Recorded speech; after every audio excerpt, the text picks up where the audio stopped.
Здравствуйте, дорогие друзья! Я рада вас приветствовать на моем канале. Сегодня в данном видео я пеку незабываемо вкусный, очень нежный, тающий буквально во рту торт «Молочная девочка» Рафаэлло. Этот торт действительно очень напоминает вкус знаменитых всемирно известных конфет Рафаэлло. Торт готовится очень просто и быстро из самых простых и доступных продуктов. И главную роль, на мой взгляд, в этом торте играет именно крем. Крем готовится из самых простых продуктов, благодаря ему тортик получается нежнейшим просто. И сначала приготовим заварную основу для крема. Для заварной основы мы возьмем 150 грамм сахара, 16 грамм ванильного сахара, 80 грамм кукурузного крахмала. Все это перемешиваю до однородности. В приготовлении крема мы даже не будем использовать яйца. Готовится он очень просто. 1 литр молока кокосового. Вы можете обычное молоко брать, но лучше брать именно кокосовое молоко. Все перемешала, чтобы не было комочков, и довожу всю эту смесь до кипения. Если у вас нет кокосового молока, возьмите обычное молоко, но лучше брать именно ароматное кокосовое молоко. В кастрюлю с толстым дном на умеренном огне при непрерывном помешивании довожу всю эту смесь до кипения. Когда пойдут первые пузыри, провариваю еще примерно 30 секунд и снимаю с огня. Добавляю туда 50 грамм белого шоколада. Все это перемешиваю, чтобы шоколад растворился. И 100 грамм кокосовой стружки. Кокосовая стружка, если у вас крупная или малоароматная, слегка измельчите ее в кофемолке. Она даст уже аромат, но не до такого состояния, чтобы она у вас уже масло выделила. Переливаю сейчас в емкость, где заварная основа будет остывать именно до комнатной температуры, ни в коем случае не до холодного состояния. Накрываю пищевой пленкой в контакт и отставляю в сторону. Для теста я беру 4 яйца среднего размера, весом без скорлупы примерно по 50 грамм, 200 грамм растопленного сливочного масла и 2 банки сгущенки. Общей массой у меня получится примерно 780 грамм сгущенного молока с сахаром. Вы же можете 760 брать, здесь особой разницы в этом не будет. Тогда добавляйте просто меньше муки, грамм на 20. Размешиваю сейчас все это просто большим венчиком, даже не использую здесь миксер. Если вы сомневаетесь, вы можете также использовать здесь любой миксер, и ручной, и планетарный. Просто тесто настолько неприхотливое, что я замешиваю обычным венчиком. Добавляю туда 280 грамм просеянной муки. Муку я уже предварительно просеяла. И 8 грамм разрыхлителя. Разрыхлитель обязательно нужно просеивать всегда. Также добавляю туда 100 грамм кокосовой стружки. Еще раз напоминаю, что если она у вас малоароматная, следует ее измельчить дополнительно в кофемолке импульсами. Размешиваю все это до однородности. Получается вот такое вязкое тесто. Оно вот так стекает с венчика. Это нормально, таким оно должно быть. Кокосовая стружка там видна. Ее никуда не денешь, потому что торт у нас кокосовый. Такая консистенция теста. Коржи у меня здесь будут по 24 сантиметра в диаметре. Я испеку сейчас 8 коржей. Если будут более маленькие обрезки у вас, теста хватит смело на этот диаметр на 9 коржей. Если вам нужен небольшой маленький тортик, всех ингредиентов следует взять вдвое меньше, и тогда у вас получится тортик на 18 сантиметров в диаметре, 16-18 сантиметров, с таким же количеством коржей. Примерно измеряю сейчас крышкой от кастрюли, 24 сантиметра в диаметре, это очень удобно делать. Вы же можете нарисовать круги на пергаменте, все, что вам нравится.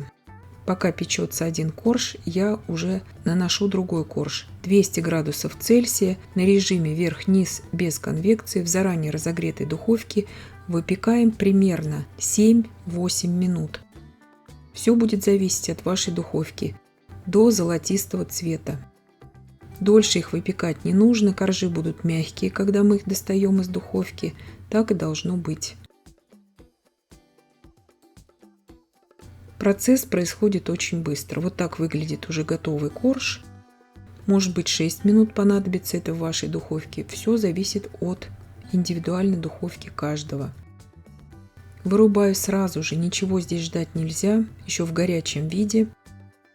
Обрезки убираю. Обрезками можно украсить торт, измельчив их в измельчителе. Я же буду просто кокосовой стружкой украшать этот торт. Коржи нежнейшие, вот разламываю при вас. Тающие во рту коржи, их можно кушать как самостоятельный десерт. У меня получилось 8 коржей, как я вам сказала, вот показываю вам их все. Коржи молочная девочка следует всегда простилать бумагой для выпечки, либо же пищевой пленкой, потому что они липкие благодаря сгущенке. И вот такое количество обрезков. 300 грамм размягченного сливочного масла я взбиваю 3 минуты примерно до побеления и пышности.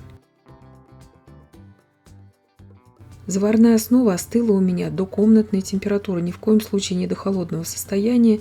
Температура масла и заварной основы у меня примерно 25-27 градусов Цельсия.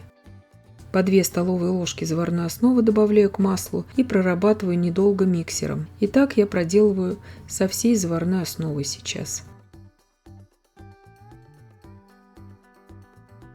Крем получится не очень стабильным, он нам и не нужен здесь стабильным, потому что этот крем должен будет пропитать коржи. Коржи уже сами по себе очень мягкие и нежные, но крем дополнительно их пропитает. Настолько, насколько это им нужно будет. Крупинки в креме — это, естественно, кокосовая стружка, которую мы добавляли. Итак, всю заварную основу я добавила. Вот такой крем получился.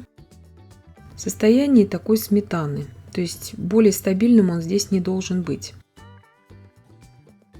И сразу же приступаю к сборке торта. Вот так прекрасно коржи отделяются от пергамента. Пергамент у меня силиконизированный. Вы можете также, естественно, выпекать эти коржи и на силиконовом коврике. Крем я разделила визуально на 8 частей, чтобы хватило на 8 коржей, и наверх и боковины торта мне также понадобится 8-я часть крема. Собирается и готовится этот торт очень просто и быстро. Торт очень ароматный благодаря хорошей кокосовой стружке. Если у вас мало ароматной, вы ее измельчите для себя просто в кофемолке. Она также даст аромат, и кокосовому молоку. Здесь очень важно выбрать хорошее кокосовое молоко. Сейчас огромный выбор в супермаркетах есть кокосового молока от разных очень производителей. Лучше брать кокосовое молоко, чтобы производитель был именно в той стране, где произрастает кокос. И тогда у вас будет хорошее качественное молоко кокосовое. Сейчас огромный выбор этого. Ставлю сейчас в кольцо и убираю в холодильник примерно на 3-4 часа. Лучше на ночь убрать. Когда торт полностью уже стабилизировался у меня, покрою его просто кокосовой стружкой и обжаренным миндалем. Я предварительно обжарила 80 грамм измельченного миндаля на сковороде, декорирую верх. Делаю я это намеренно, чтобы миндаль внутри в начинке не размокал. Так он сохранится более хрустящим. Если вы захотите его декорировать чем-то другим, ганашем или какими-то кремами, сырными на масле, либо же белково-заварным кремом, в этом случае я бы сделала так, я бы покрыла еще сверху торт масляным кремом на сгущенке и как бы вмешала в этот крем миндаль. Так и вкус будет соответствовать торту Рафаэлло. И таким образом поверх масляного крема вы уже можете наносить любой крем для декора. Либо же сделать эту прослойку из ганаша на белом шоколаде. Тоже соответствовать будет. Здесь я использую кокосовую стружку для декора. Примерно 50 грамм ее может здесь уйти. Это смотря как обильно вы будете ее посыпать. Торт нарезается идеально крупным ножом. Торт рассчитан минимум здесь на 20 порций. Торт этот большой. Вот такой идеальный разрез у торта получается. Если вы его достали из холодильника, следует дать ему постоять минимум полчаса, чтобы он стал мягким. Это очень важно в любом заварном креме. Обратите на это, пожалуйста, внимание. То есть вы его можете нарезать сразу на порционные кусочки и дать ему постоять именно, чтобы он пропитался и стал таким очень нежным и мягким. Вот такой он нежный получается, видно, как он надламывается вилкой. Я надеюсь, что видео было полезным и познавательным. Подписывайтесь на мой канал, ставьте лайки, пишите комментарии. Я всем желаю больших успехов и до встречи в новых видео.